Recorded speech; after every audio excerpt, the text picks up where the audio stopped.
La habitación 332. Era el año 1998 cuando sucedió esto. Yo era un joven enfermero, recién ingresado al turno nocturno del Hospital General del IMSS. Para mí, aquel lugar era un laberinto de pasillos interminables, habitaciones llenas de ecos y sombras, y una extraña sensación de estar siempre bajo una luz tenue, incluso durante el día. El hospital tenía una reputación de ser un lugar donde ocurrían cosas extrañas, pero yo nunca fui de los que creen en fantasmas ni en lo sobrenatural. Para mí, solo eran cuentos de pasillo, historias que se contaban para pasar el tiempo y asustar a los nuevos. Mi turno empezaba a las 10 de la noche y terminaba a las 6 de la mañana, las horas en las que el hospital se convertía en un reino de sombras. El personal era mínimo y el silencio, apenas interrumpido por el pitido ocasional de un monitor cardíaco o el ruido de una camilla que se arrastraba por los pasillos. Había una habitación en particular que siempre me causaba inquietud, la 332. Estaba al final del pasillo del tercer piso, justo en una esquina donde la luz de los fluorescentes parpadeaba de vez en cuando, como si hubiera algo que intentara interferir con la electricidad. El paciente de esa habitación, un hombre de unos 70 años, había sido ingresado hacía semanas. Había perdido la capacidad de hablar coherentemente, pero repetía una cosa con insistencia: quería ver a su hija. Según los registros, su hija había muerto hacía 5 años en un accidente automovilístico.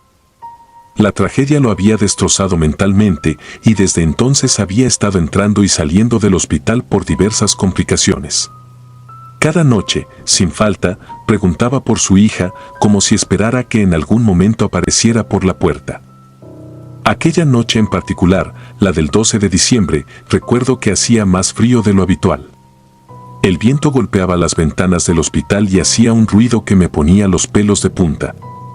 Hacía mi ronda habitual, recorriendo los pasillos, verificando a los pacientes y asegurándome de que todo estuviera en orden. Cuando llegué al tercer piso, algo me hizo detenerme antes de llegar a la habitación 332. Era un escalofrío, una sensación de que algo no estaba bien. No podía escuchar nada del interior, ni el habitual murmullo del paciente hablando solo, ni el sonido del monitor cardíaco. Abrí la puerta con cuidado, y lo que vi me dejó helado. Junto a la cama del paciente había una niña pequeña sentada. Llevaba un vestido blanco, descolorido, como si hubiera sido de otra época. Tenía el cabello oscuro y largo, y estaba peinada con 2 coletas. Lo que más me impactó fue la expresión de su rostro, una mezcla de tristeza y serenidad que no correspondía a la de una niña. La piel se me erizó al instante, porque sabía que no había ningún niño ingresado en el hospital esa noche. De hecho, la planta de pediatría estaba en otro edificio. La niña giró lentamente la cabeza hacia mí y me miró con unos ojos que parecían atravesarme. Era como si pudiera ver más allá de lo físico, como si estuviera observando directamente mi alma. Sonrió, pero no fue una sonrisa alegre, era una mueca fría, casi inhumana. Mi cuerpo se quedó paralizado por unos segundos, incapaz de reaccionar. Quise gritar, pero no pude. Todo lo que salió de mi garganta fue un susurro ahogado. Entonces, ante mis ojos, la niña comenzó a desvanecerse, como si fuera humo disolviéndose en el aire. En cuestión de segundos, no quedó rastro de ella. Me acerqué al paciente, que estaba despierto pero inmóvil. Sus ojos estaban abiertos, fijos en el lugar donde había estado la niña. No decía nada, pero sus labios temblaban. Quise decirle algo, tal vez preguntarle si también había visto a la niña, pero no pude. Mi mente estaba llena de preguntas y miedo. Salí de la habitación casi corriendo, el corazón me latía a 1000 por hora. Fui directamente a la estación de enfermería, donde intenté recuperar la compostura. Pensé en llamar a algún médico o al guardia de seguridad, pero me detuve. ¿Qué les iba a decir? ¿Qué había visto a una niña fantasma junto a la cama de un paciente? ¿Me tomarían por loco o peor aún, podrían pensar que no estaba apto para trabajar? Durante el resto de la noche, evité pasar por el pasillo de la habitación 332. No podía dejar de pensar en lo que había visto. Traté de convencerme de que había sido una alucinación, tal vez producto del cansancio, del estrés, de las historias que siempre circulaban entre el personal. Pero en el fondo sabía que no era así. La claridad con la que había visto a la niña y la sensación de vacío que dejó cuando desapareció eran demasiado reales como para ser un simple producto de mi imaginación. A la mañana siguiente, al terminar mi turno, pasé por la estación de enfermería para entregar mi informe. Me encontré con la enfermera del turno de día, una mujer mayor con muchos años de experiencia en el hospital. Decidí preguntarle, con la mayor casualidad posible, si había escuchado algo sobre la habitación 332. Me miró con una expresión extraña, como si no quisiera hablar del tema. «Es mejor que no te metas en esas cosas», me dijo en voz baja. «Hay historias sobre esa habitación, historias antiguas. Pero te recomiendo que no les prestes atención. Este hospital ya tiene suficiente con lo que pasa en la vida real como para preocuparnos por lo que viene del otro lado». No insistí, pero sus palabras se quedaron conmigo. ¿Qué significaba lo que viene del otro lado? ¿Había más personas que habían visto lo que yo vi? Los siguientes días fueron relativamente tranquilos. Me forcé a seguir mi rutina y a no pensar en la niña ni en lo que había ocurrido. Sin embargo, cada vez que pasaba por el pasillo del tercer piso, sentía una presencia, como si alguien me observara desde la habitación 332. El paciente seguía allí, aunque parecía estar empeorando. Cada noche, su voz se hacía más débil, hasta que finalmente dejó de pedir por su hija. La última vez que lo vi, parecía estar en paz, con una expresión de alivio en su rostro. Esa misma noche, murió. Fui uno de los primeros en enterarme, ya que fui yo quien encontró su cuerpo sin vida durante mi ronda. No había ninguna señal de sufrimiento, solo una quietud que llenaba la habitación. Mientras esperaba a que llegaran los del servicio funerario, me quedé junto a la cama, observando su rostro. Había algo diferente en él, algo que me decía que, de alguna manera, había encontrado lo que buscaba. Fue entonces cuando volví a sentir ese escalofrío, esa sensación de que no estaba solo. No miré alrededor, no necesitaba hacerlo. Sabía que, de alguna forma, la niña estaba allí, despidiéndose de su padre.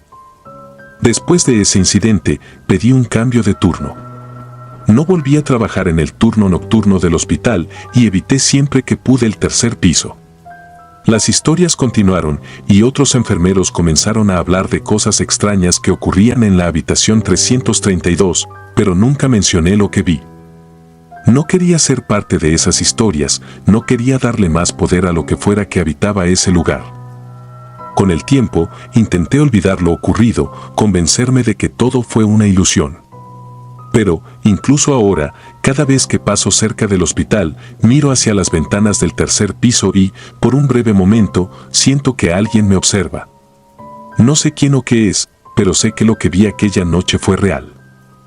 Y sé que, en el Hospital General del IMSS, hay cosas que no pertenecen a este mundo, cosas que se quedan atrapadas entre las paredes, esperando ser vistas por alguien que, como yo, cometa el error de mirar demasiado de cerca.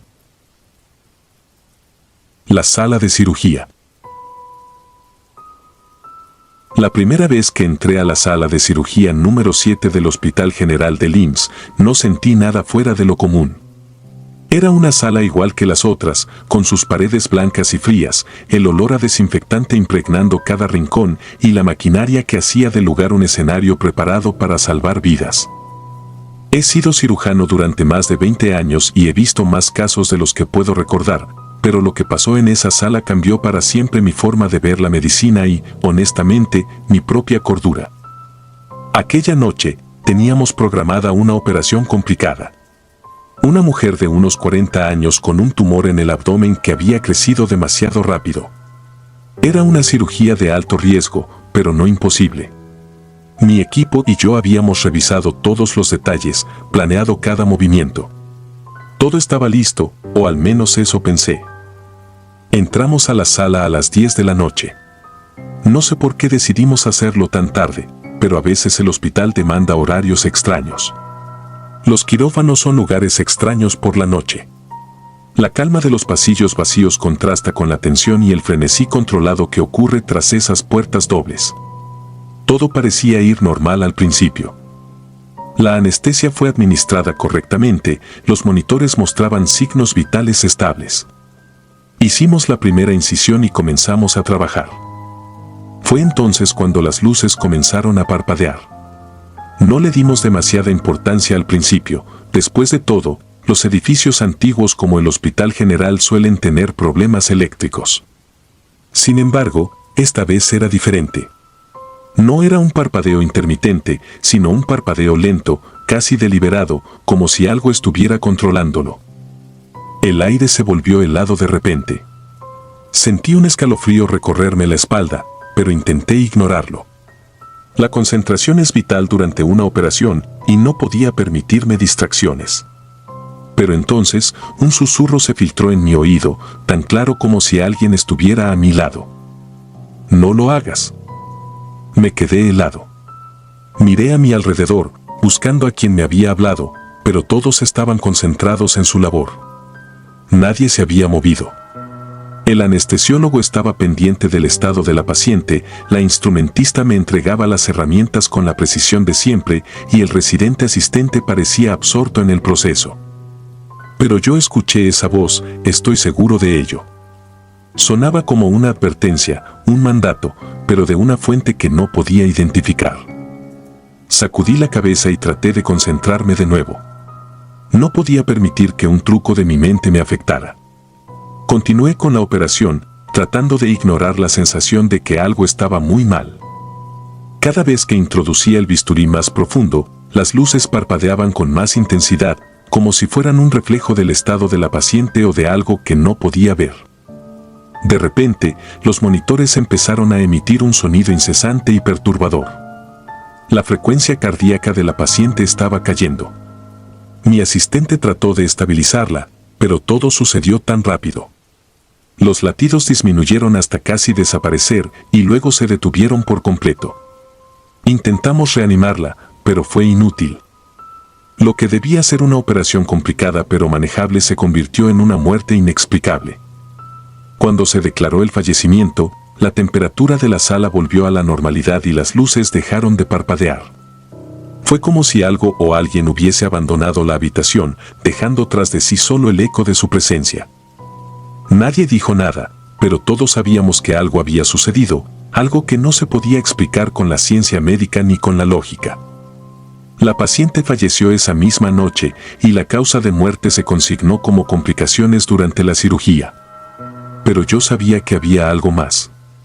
Desde aquel día, la sala de cirugía número 7 quedó marcada. Nadie quería operar allí. Los rumores comenzaron a esparcirse por los pasillos del hospital, enfermeras que sentían manos frías tocándolas cuando estaban solas en la sala, médicos que escuchaban murmullos o risas infantiles cuando revisaban los monitores. Lo peor vino semanas después. Un residente nuevo, que no conocía la historia, tuvo que usar la sala porque las demás estaban ocupadas. La operación, una apendicectomía de rutina, se complicó sin razón aparente. El paciente falleció por una hemorragia que no pudimos controlar.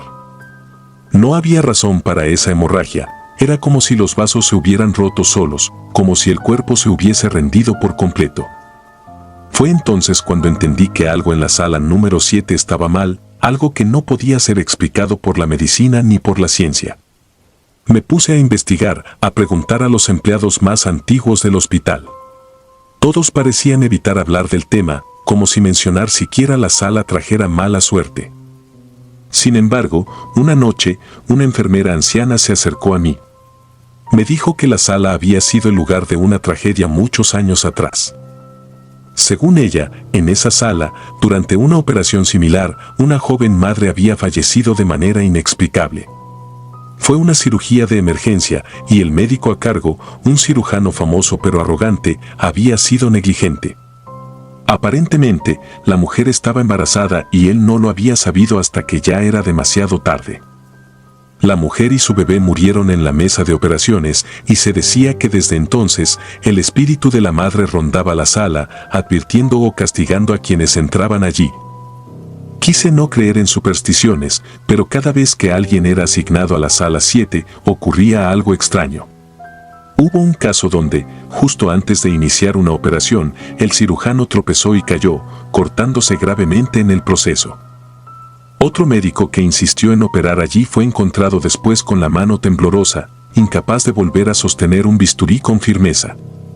Los pacientes que lograban sobrevivir a una cirugía en esa sala tenían complicaciones inexplicables, desarrollaban infecciones sin causa aparente o simplemente no se recuperaban.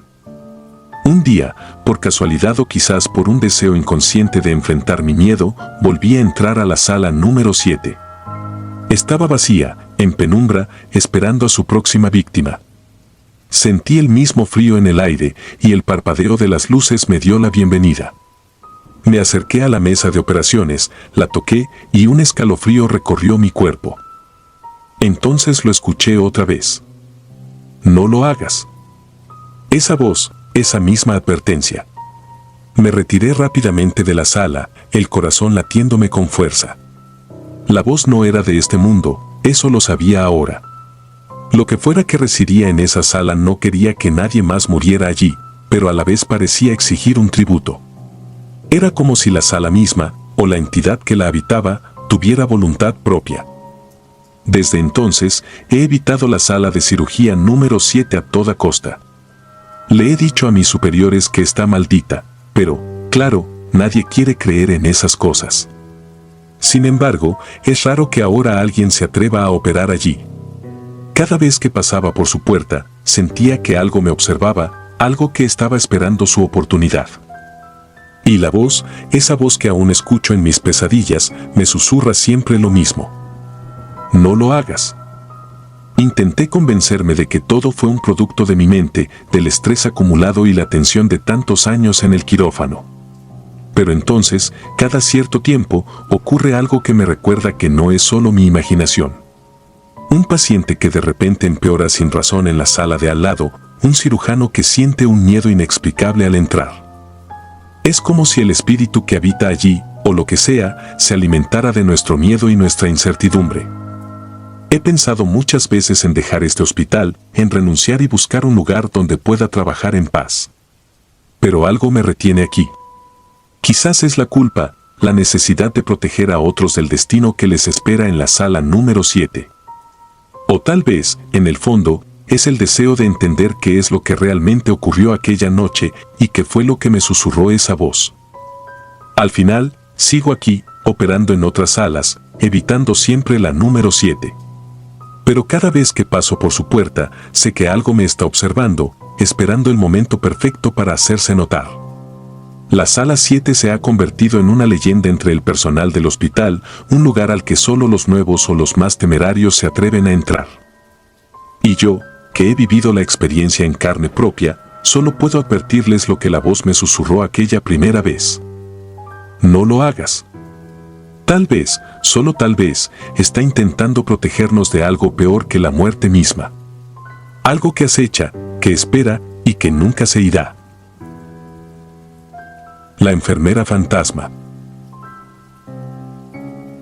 Recuerdo mis días como residente en el área de urgencias del Hospital General IMSS con una mezcla de nostalgia y recelo. Era un lugar donde la línea entre la vida y la muerte se difuminaba constantemente. El hospital en sí tenía una atmósfera opresiva, era como si las paredes mismas estuvieran impregnadas de las tragedias y los dolores de los miles de pacientes que habían pasado por allí. Pero lo que realmente marcó mi estancia en ese lugar fueron los rumores y las experiencias inexplicables que, con el tiempo, comenzaron a sentirse como algo más que simples habladurías de pasillo. Había una historia en particular que todos los residentes escuchábamos al poco tiempo de llegar. Una especie de tradición oral transmitida con susurros en las noches de guardia. Se trataba de la enfermera que deambulaba por los pasillos en las horas más oscuras. Según decían, era el alma en pena de una enfermera que murió durante el terremoto que sacudió la ciudad en los años 80. Su nombre se había perdido en el tiempo, pero la gente la recordaba por su dedicación al trabajo, su uniforme siempre impecable y su constante presencia en las noches de guardia, incluso después de muerta. La primera vez que escuché la historia, me la contó un enfermero veterano. Era la madrugada y estábamos los dos en la sala de descanso, tratando de mantenernos despiertos con café frío. Dicen que la puedes ver entre las 3 y las 4 de la mañana, me dijo, con una mirada que indicaba que no estaba bromeando. Aparece siempre de espaldas, como si estuviera atendiendo a un paciente invisible. Si intentas hablarle o acercarte, desaparece. No le di demasiada importancia.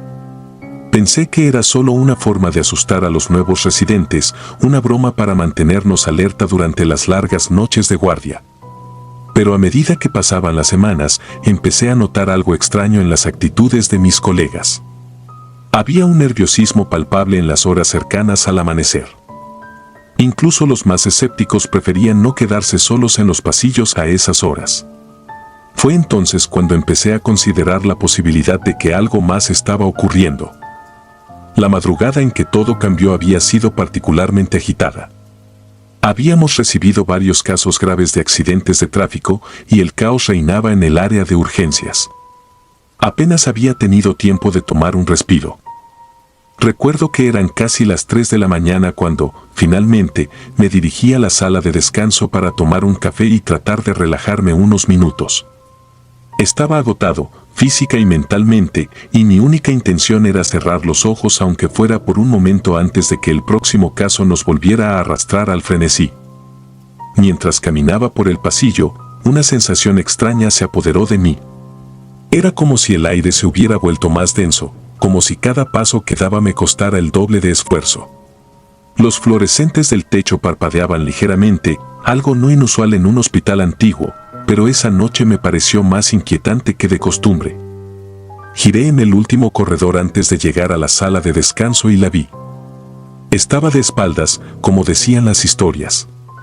Llevaba un uniforme de enfermera, pero no era el tipo de uniforme moderno que usaban las enfermeras del hospital. Era de un estilo antiguo, el tipo que se vería en fotografías de décadas pasadas. El cabello, recogido en un moño bajo, parecía inmaculadamente ordenado. Algo en su postura, en la forma en que estaba parada allí, me hizo sentir un escalofrío que recorrió toda mi columna vertebral. Al principio, pensé que era una broma.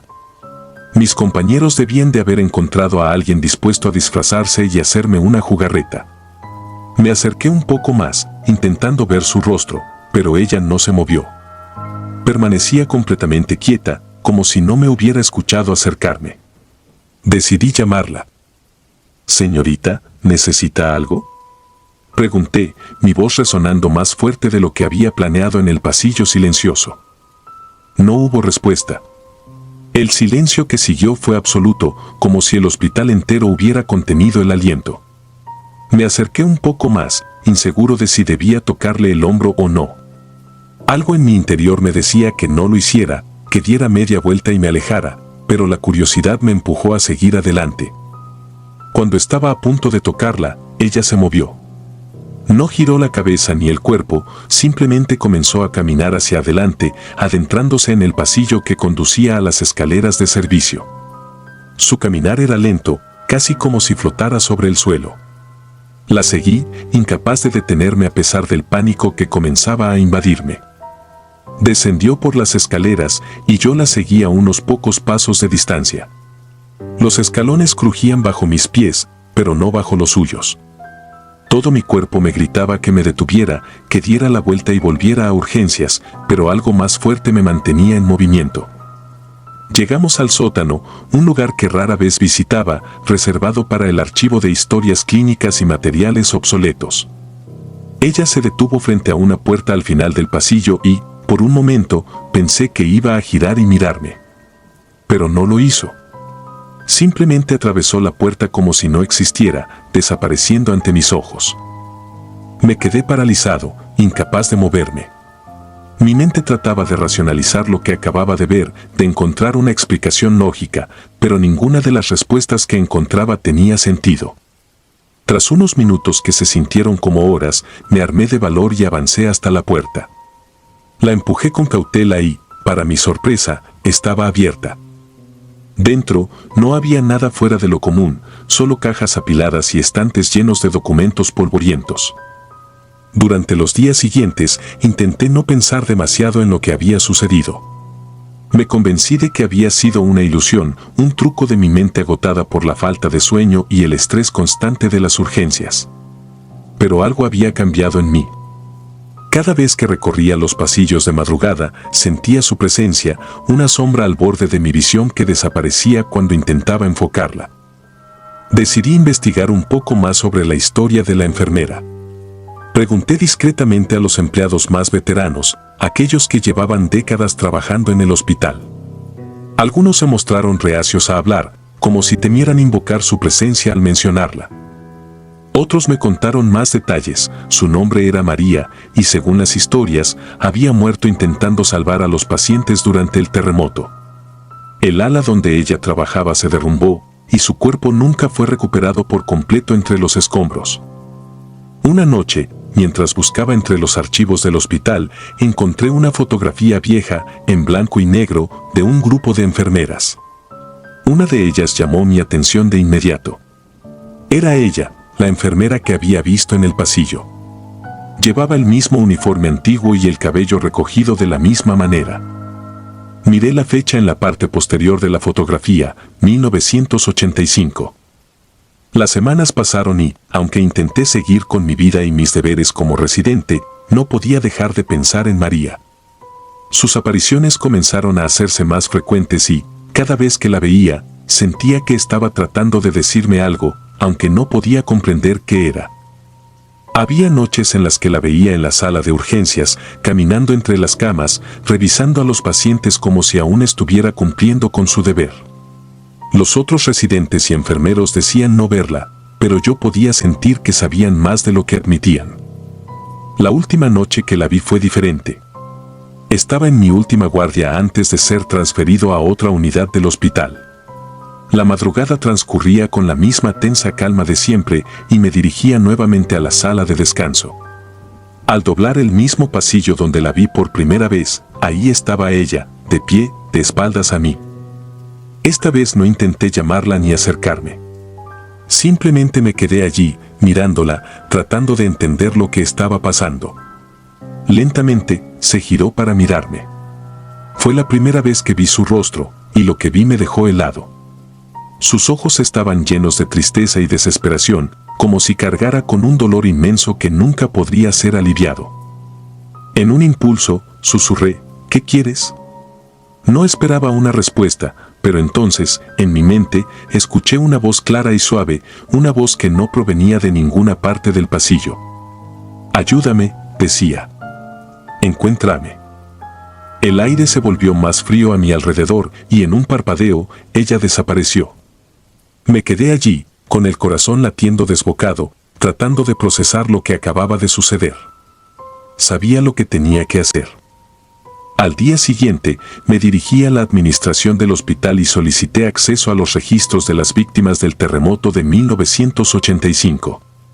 Fue un proceso largo, pero finalmente encontré lo que estaba buscando. El expediente de María señalaba que su cuerpo nunca fue recuperado por completo. Su cadáver había quedado atrapado entre los escombros del ala este, un área que había sido sellada y clausurada tras la catástrofe. Sentí una extraña determinación, como si hubiera sido elegido para cumplir con una misión. Hablé con la dirección del hospital y, tras mucha insistencia, conseguí permiso para entrar en la antigua ala derrumbada. Me acompañaron 2 trabajadores del hospital y juntos comenzamos a buscar en el área donde se suponía que habían quedado los restos de María. Después de horas de remover escombros y desechos, encontramos algo. Entre los restos de una vieja camilla, había una caja metálica oxidada. La abrimos con cuidado y dentro encontramos los restos de un uniforme de enfermera, un relicario y unos cuantos huesos. Supe en ese momento que habíamos encontrado a María. Los restos fueron trasladados a una fosa común y enterrados con los debidos honores. Desde ese día, las historias sobre la enfermera que deambulaba por los pasillos comenzaron a desaparecer. Ya no se sentía esa presencia inquietante en las madrugadas y el hospital recuperó una calma que no había tenido en mucho tiempo. Nunca volví a verla, pero aún hoy, cada vez que paso cerca del Hospital General IMSS, no puedo evitar mirar hacia las ventanas de los pisos superiores, esperando, temiendo, que su figura vuelva a aparecer. Porque aunque los muertos encuentren la paz, las cicatrices de los vivos nunca desaparecen por completo. El paciente desaparecido. Era el año 2005 y yo trabajaba como enfermero en el Hospital General del IMSS, un edificio con años de historia y, según decían algunos, muchos secretos enterrados en sus pasillos. Mi turno solía ser de noche, cuando los pasillos se vaciaban de las prisas diurnas y se llenaban de una calma inquietante. Fue en ese ambiente donde se desarrolló una de las experiencias más perturbadoras de mi vida, algo que a veces prefiero creer que solo fue un mal sueño, aunque sé que fue real. Todo comenzó cuando ingresaron a un paciente en una de las habitaciones aisladas del hospital. La gente que trabaja en hospitales sabe que las habitaciones aisladas no se usan para cualquier caso, son para pacientes que requieren un control estricto, por razones médicas o de seguridad. No había mucha información sobre él, ni siquiera un nombre. Solo llegó acompañado de 2 personas que se identificaron como empleados de una institución gubernamental. Traían documentos firmados y todo parecía en regla, aunque había algo que no cuadraba. La habitación donde lo internaron era la 712, un lugar apartado, casi siempre vacío, y al que muchos evitaban acercarse por la reputación que tenía. Durante las primeras noches, lo único que sabíamos de él era que no hablaba y que no permitía que nadie se acercara demasiado. Se la pasaba de pie junto a la ventana, mirando hacia la oscuridad del patio trasero. Su rostro siempre permanecía en las sombras, de alguna forma evitaba la luz de los fluorescentes. Los otros enfermeros y yo intentábamos interactuar con él, al menos para tomarle las constantes vitales, pero siempre reaccionaba con una mirada fría y fija, una mirada que atravesaba hasta lo más profundo del alma. Lo más extraño de todo eran los gritos. A partir de la tercera noche, cada madrugada se escuchaban gritos desgarradores que provenían de la habitación 712. Eran gritos que no parecían de este mundo, llenos de un dolor y un terror que erizaban la piel. Varias veces intentamos entrar durante esos episodios, pero cada vez que lo hacíamos, él estaba en completo silencio, observándonos desde la penumbra, como si nunca hubiera gritado. Algunos compañeros empezaron a murmurar sobre lo que podía estar pasando, teorías que iban desde una enfermedad mental hasta algo más siniestro. Las noches pasaban y los gritos se hacían más intensos. Comenzamos a recibir quejas de los otros pacientes. Algunos decían que esos gritos no eran solo ruidos, sino llamados.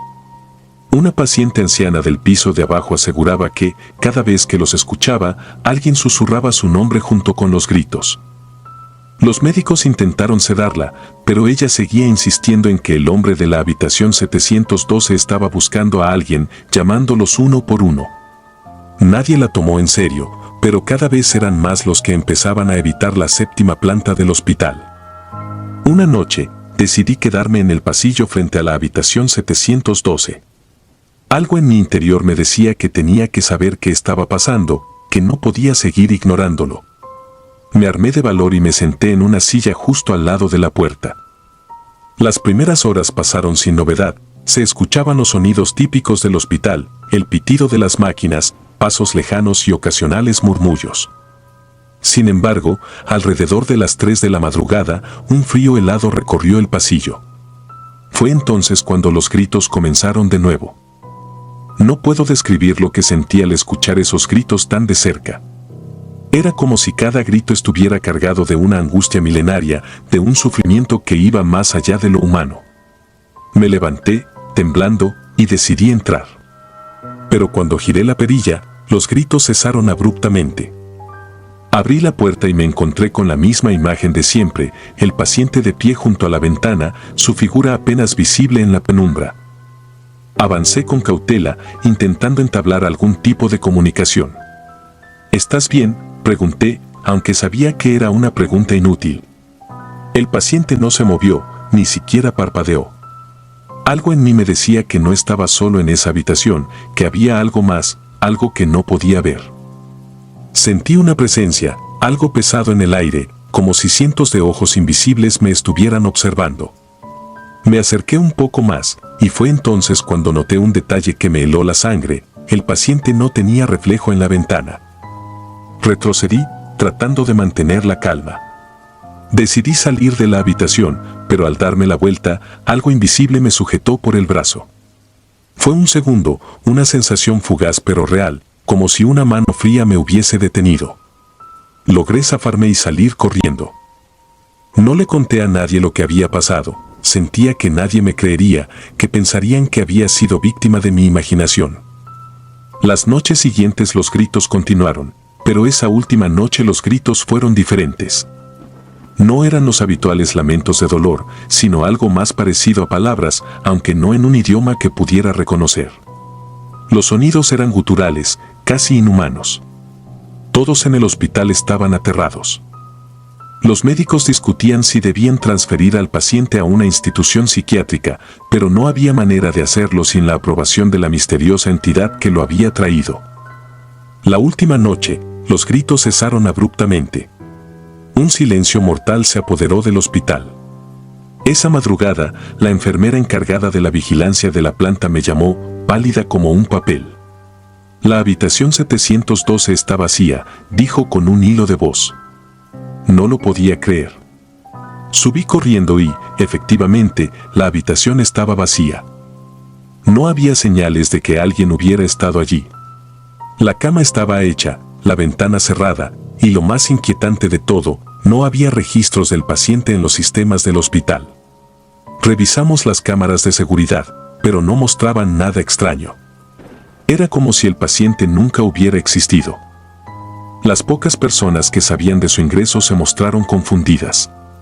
Nadie tenía respuestas y la administración del hospital decidió no hacer preguntas. Los documentos con los que había sido admitido habían desaparecido, y los 2 hombres que lo trajeron nunca volvieron. Era como si todo hubiera sido un mal sueño, una alucinación compartida entre los que trabajábamos en ese hospital. Durante semanas, los gritos siguieron resonando en mi mente, incluso cuando sabía que no había nadie en la habitación 712. Algunos compañeros comenzaron a renunciar, incapaces de soportar la atmósfera que se había creado. Otros, como yo, decidimos quedarnos, aunque siempre con la sensación de que algo había quedado sin resolver.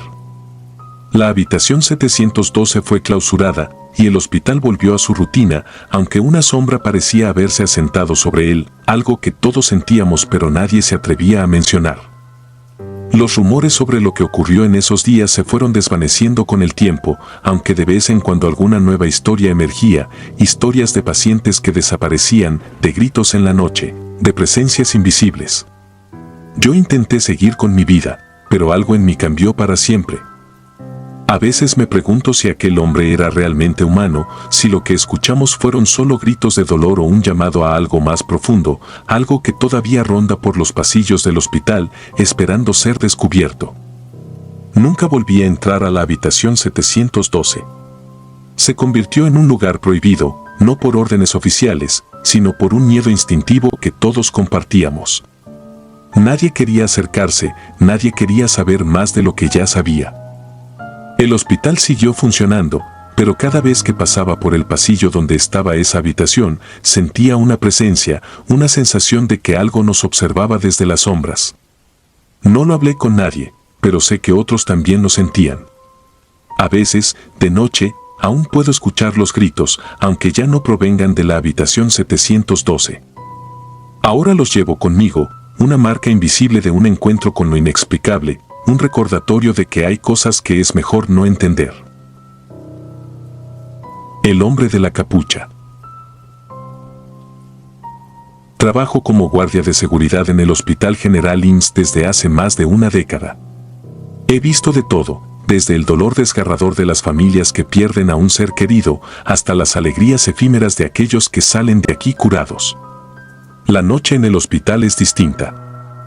Es fría, silenciosa y, sobre todo, está cargada de una energía que no se siente durante el día. Las luces fluorescentes que iluminan los pasillos proyectan sombras extrañas y cada rincón parece ocultar secretos.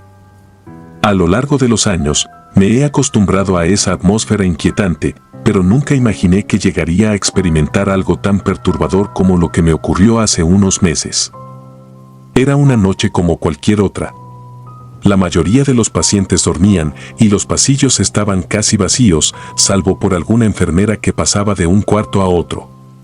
Caminaba por el ala este, haciendo mi ronda habitual, cuando vi algo que me dejó helado. A lo lejos, por el pasillo principal, un hombre con una capucha negra caminaba lentamente hacia las escaleras. No era común ver a alguien con esa vestimenta a esas horas.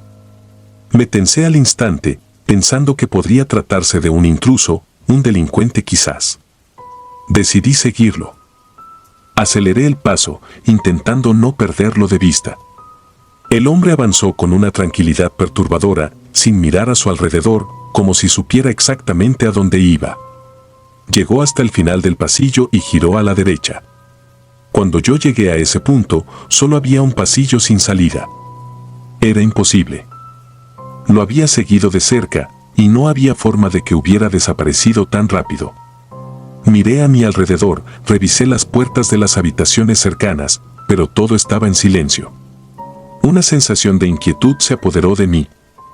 Regresé a mi puesto con un mal presentimiento. La imagen del hombre encapuchado no se desvanecía de mi mente. Su forma de moverse, la seguridad con la que se había desplazado por los pasillos, había algo en el que no encajaba. Al día siguiente, escuché un rumor entre las enfermeras. Decían que un paciente había muerto esa noche en circunstancias misteriosas.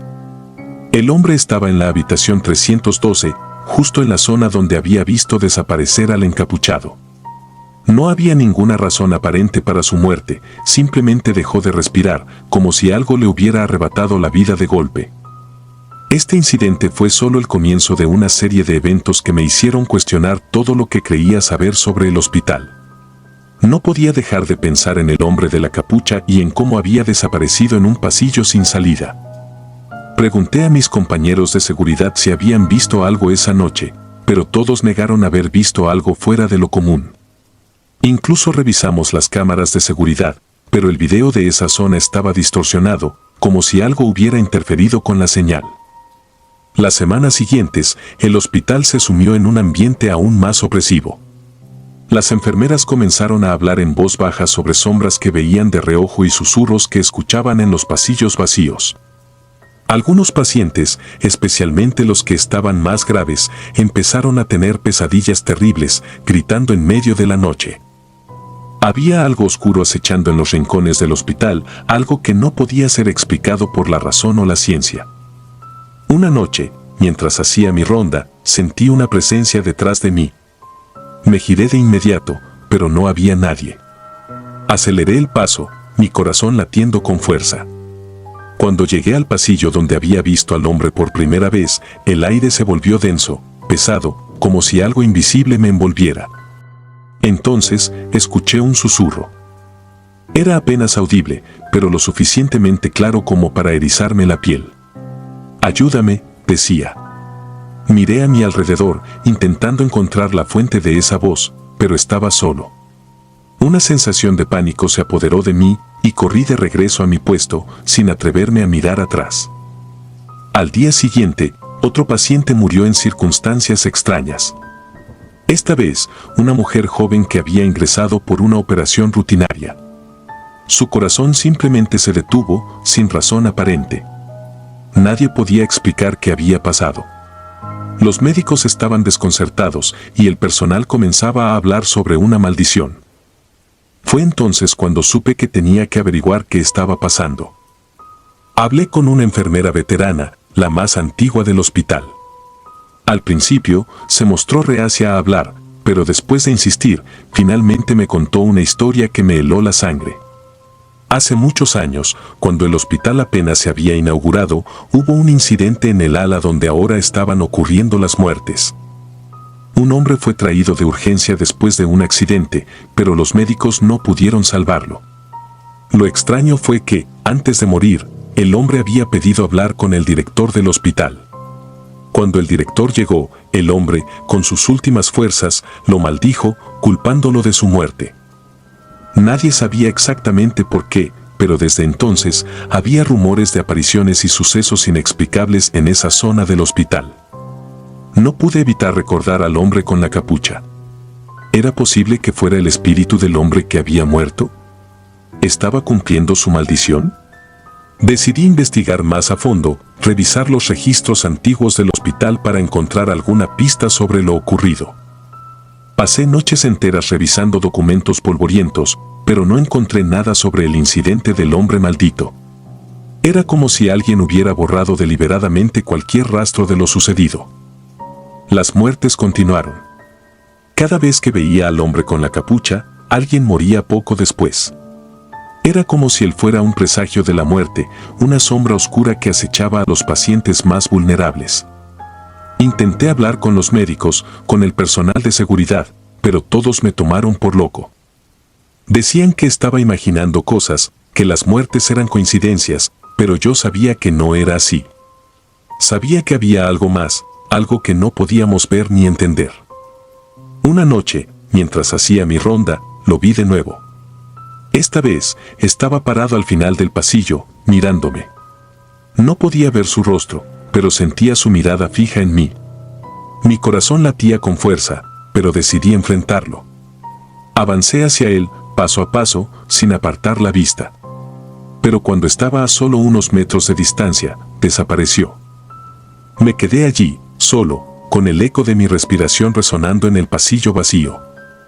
Esa misma noche, un niño murió en la habitación 309. Esta vez, no había sido un paciente enfermo ni alguien que estaba en riesgo. Era un niño que había ingresado por una fractura en el brazo. Todo estaba bien, y de repente, su corazón se detuvo. Fue entonces cuando comprendí que el hombre de la capucha no tenía un patrón. No buscaba a los más débiles o a los que estaban al borde de la muerte. Podía llevarse a cualquiera, en cualquier momento. Comencé a perder la noción del tiempo. Las noches se hicieron interminables y el miedo se convirtió en mi compañero constante. Me atormentaba la idea de que el próximo podría ser yo. Sabía demasiado, había visto demasiado. Y el hombre de la capucha, o lo que fuera, no quería ser descubierto. Una madrugada, mientras revisaba los monitores de seguridad, vi algo que me dejó sin aliento. En una de las cámaras, la que apuntaba al pasillo principal, el hombre con la capucha estaba parado frente a una habitación. No se movía, solo miraba fijamente la puerta. Mi corazón se aceleró al ver el número de la habitación, 312, la misma donde había muerto el primer paciente. Salí corriendo hacia allí, mi linterna en la mano temblorosa. Cuando llegué, el pasillo estaba vacío. La puerta de la habitación 312 estaba entreabierta y una corriente fría emanaba de su interior. Entré lentamente, mi linterna iluminando la oscuridad. La cama estaba vacía, pero había algo en el aire, una sensación de tristeza profunda, de desesperación. Sentí que no estaba solo, que algo me observaba. De repente, la puerta se cerró de golpe y la habitación quedó sumida en la oscuridad. Mi linterna parpadeó y se apagó. Intenté abrir la puerta, pero no se movía. Estaba atrapado. Entonces, lo sentí. Una presencia detrás de mí, tan cerca que podía sentir su aliento en mi nuca. Quise gritar, pero mi voz no salió. Una mano fría se posó en mi hombro y un susurro helado llenó el aire. «Te estaba esperando», dijo. El pánico se apoderó de mí. Me giré bruscamente, esperando ver al hombre con la capucha, pero no había nadie. La puerta se abrió de golpe y caí al suelo del pasillo. Me levanté, jadeando, y corrí sin mirar atrás, dejando la habitación 312 y su oscuridad detrás de mí. Desde esa noche, no he vuelto a ver al hombre con la capucha. Pero el hospital no ha vuelto a ser el mismo para mí. Sigo haciendo mis rondas, pero siempre con el temor de que aparezca de nuevo. Las muertes han cesado, al menos por ahora, pero sé que es solo cuestión de tiempo. Porque hay cosas en este mundo que no podemos comprender, cosas que acechan en las sombras, esperando el momento adecuado para atacar. Y cuando la noche cae sobre el hospital, siento su presencia. Está allí, observando, esperando. Porque esto no ha terminado. Solo ha comenzado. Si disfrutas de los relatos, te invitamos a apoyarnos con un like y un comentario, ya que eso nos ayuda muchísimo. Además, si aún no estás suscrito o suscrita, te animamos a formar parte de la comunidad del terror. Muchas gracias por escucharnos y por tu apoyo.